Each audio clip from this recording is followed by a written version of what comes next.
मैं आपको वादा करता हूँ, रोहिंग्या और बांग्लादेशी घुसपैठियों को चुन चुन कर झारखंड के बाहर भेजने का काम भारतीय जनता पार्टी करेगी। बांग्लादेश को अडानी पावर ने कौन सी चेतावनी दे डाली जिसे सुनकर बांग्लादेश के होश उड़ गए? क्या बांग्लादेश अब बिजली की मार भी झेलने वाला है? आखिर अमित शाह के कौन से बयान पर बांग्लादेश में विवाद खड़ा हो गया है? बांग्लादेश के विदेश मंत्री ने भारत को लेटर क्यों लिखा है? अगर आप भी जानना चाहते हैं इन सवालों के जवाब तो वीडियो के लास्ट तक बने रहिए। दोस्तों, शेख हसीना के तख्ता पलट और भारत में उनके शरण लेने के बाद भारत और बांग्लादेश के रिश्तों में जो खटास आई है वो तो आप सभी अच्छे से जानते हैं, लेकिन अब यही खटास और बढ़ती जा रही है। भारत के पड़ोसी देश बांग्लादेश के तेवर कम नहीं हो रहे हैं। जहां एक तरफ पहले बांग्लादेश ने राष्ट्रगान को लेकर भारत पर आरोप लगाया कि वो उनके राष्ट्रीय गान की मूल भावना को नजरअंदाज करता है, तो वहीं दूसरी तरफ अब बांग्लादेश गृह मंत्री अमित शाह के द्वारा दिए गए बयान पर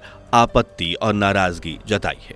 दरअसल अमित शाह ने झारखंड के दौरे के दौरान बांग्लादेश नागरिकों को लेकर एक बयान दिया था, जिसे सुनने के बाद मोहम्मद यूनुस को मिर्ची लग गई और उन्होंने अमित शाह के बयान पर अपनी कड़ी नाराजगी जताते हुए कहा कि बड़े ओहदे पर काबिज नेताओं को ऐसी बातें करना शोभा नहीं देता। साथ ही उन्होंने आगे ये भी कहा कि इस तरह के बयान भारत और बांग्लादेश के रिश्तों में दरार ला सकते हैं, न केवल राजनीतिक रिश्तों में बल्कि आर्थिक रिश्तों में भी। दोस्तों, बांग्लादेश में मोहम्मद यूनुस की सरकार का गठन जब से हुआ है तभी से ये नई सरकार अजीबोगरीब फैसले ले रही है, जिसका सीधा असर भारत के व्यापार और भारत की कंपनियों पर देखने को मिल सकता है। ये बात तो हम सभी जानते हैं कि बांग्लादेश की अर्थव्यवस्था भारत के साथ कितनी ज्यादा गहराई से जुड़ी हुई है, लेकिन शायद बांग्लादेश इस बात को भूल गया है। वहीं भारत की अडानी पावर ने भी अब बांग्लादेश की नई सरकार को अंधेरे में धकेलने का फैसला कर लिया है। नहीं समझे तो आगे समझ जाएंगे, लेकिन उससे पहले आपको अमित शाह के दिए गए बयान से रूबरू कराते हैं जिस पर बांग्लादेश में विवाद खड़ा हुआ है। दरअसल दोस्तों, केंद्रीय गृह मंत्री अमित शाह ने झारखंड के साहिबगंज में विधानसभा चुनाव के चलते शुक्रवार को एक रैली की। इसी रैली के दौरान अमित शाह ने कहा था कि एक बार झारखंड सरकार बदल दीजिए, रोहिंग्याओं और बांग्लादेशी घुसपैठियों को चुन चुनकर झारखंड से बाहर फेंकने का काम भारतीय जनता पार्टी करेगी। उन्होंने आगे ये भी कहा कि ये हमारी सभ्यता को नष्ट कर रहे हैं, हमारी संपत्ति को हड़प रहे हैं। झारखंड के अंदर घुसपैठियों की जगह नहीं है। हमारे झारखंड में जिस तरह से घुसपैठ हो रही है, अगर इसी तरह से चलता रहा तो 25 से 30 सालों में यह घुसपैठिए यहाँ बहुमत में आ जाएंगे। अमित शाह के इस बयान को सुनने के बाद तो जैसे बांग्लादेश के नेता गुस्से में लाल पीले हो गए और उन्होंने इसे एक अपमानजनक टिप्पणी मानते हुए 23 सितंबर को भारत के डिप्टी कमिश्नर को ढाका में एक लेटर भी भेजा है, जिसमें बांग्लादेश के विदेश मंत्रालय ने अमित शाह के खिलाफ गुस्सा जाहिर करते हुए भारत सरकार से अनुरोध किया है कि वे अपने नेताओं को बांग्लादेशियों के खिलाफ इस तरह की आपत्तिजनक टिप्पणी करने से रोकें, क्योंकि इस तरह की बयानबाजी से न केवल बांग्लादेश की छवि को नुकसान होता है बल्कि दोनों देशों के बीच रिश्तों में तनाव भी बढ़ सकता है। हालांकि यह पहली बार नहीं है जब बांग्लादेश ने अमित शाह के बयान पर नाराजगी जाहिर की हो। इससे पहले भी साल 2019 में नागरिकता संशोधन कानून CAA के दौरान भी अमित शाह ने बांग्लादेश में जब हिंदुओं के उत्पीड़न की बात कही थी, तब भी बांग्लादेश ने कड़ी आपत्ति जताई और बांग्लादेश के विदेश मंत्री ने कहा था कि हिंदुओं के उत्पीड़न की बात पूरी तरह से झूठी और बेमतलब की है, क्योंकि बांग्लादेश में सांप्रदायिकता भाईचारे का एक लंबा इतिहास रहा है और उनके देश में हिंदू मुस्लिम समुदाय एक साथ मिलकर रहते हैं। हालांकि भारत में बांग्लादेशी घुसपैठियों के विषय पर विवाद हमेशा से रहा है। यह मुद्दा राजनीतिक दलों के लिए चुनावी फायदे का कारण भी बनता रहा है।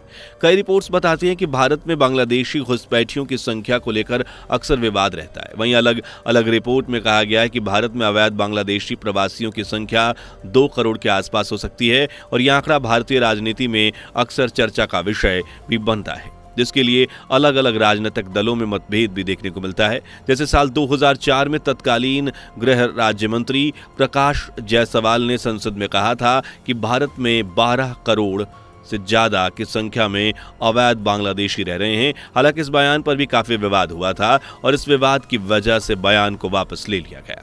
इसी तरह साल 2016 में गृह राज्य मंत्री किरेन रिजिजू ने कहा था कि भारत में बांग्लादेशी अवैध घुसपैठियों की आबादी 2 करोड़ के लगभग है और इस बयान के बाद भी बांग्लादेश को काफी मिर्ची लगी थी। और अब तो आप सभी बांग्लादेश के भारत के साथ रवैये से वाकिफ ही हैं कि किस तरह ये भारत को आंख दिखाने की कोशिश कर रहा है। वहीं इस गंभीर सिचुएशन के बीच अडानी पावर ने भी अब बांग्लादेश में बिजली आपूर्ति में बदलाव करने का फैसला कर लिया है। और इसे सुनने के बाद बांग्लादेश के तो जैसे होश ही उड़ गए हैं। लेकिन क्या है ये फैसला, इसे जानने से पहले वीडियो को लाइक और शेयर करके चैनल को सब्सक्राइब कर लीजिए। दोस्तों आपको बता दें कि अरबपति गौतम अडानी की कंपनी अडानी पावर झारखंड के गोड्डा में 16,000 मेगावाट का थर्मल पावर प्लांट ऑपरेट करती है।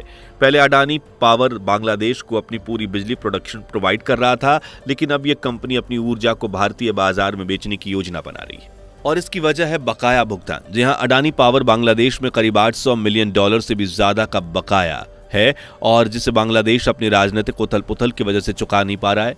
हाल ही में अडानी पावर ने यह साफ तौर पर कहा था कि अगर बांग्लादेश ने बकाया भुगतान नहीं किया तो वो अपनी बिजली आपूर्ति को भारतीय ग्रिड में ट्रांसफर करने पर मजबूर हो जाएगा।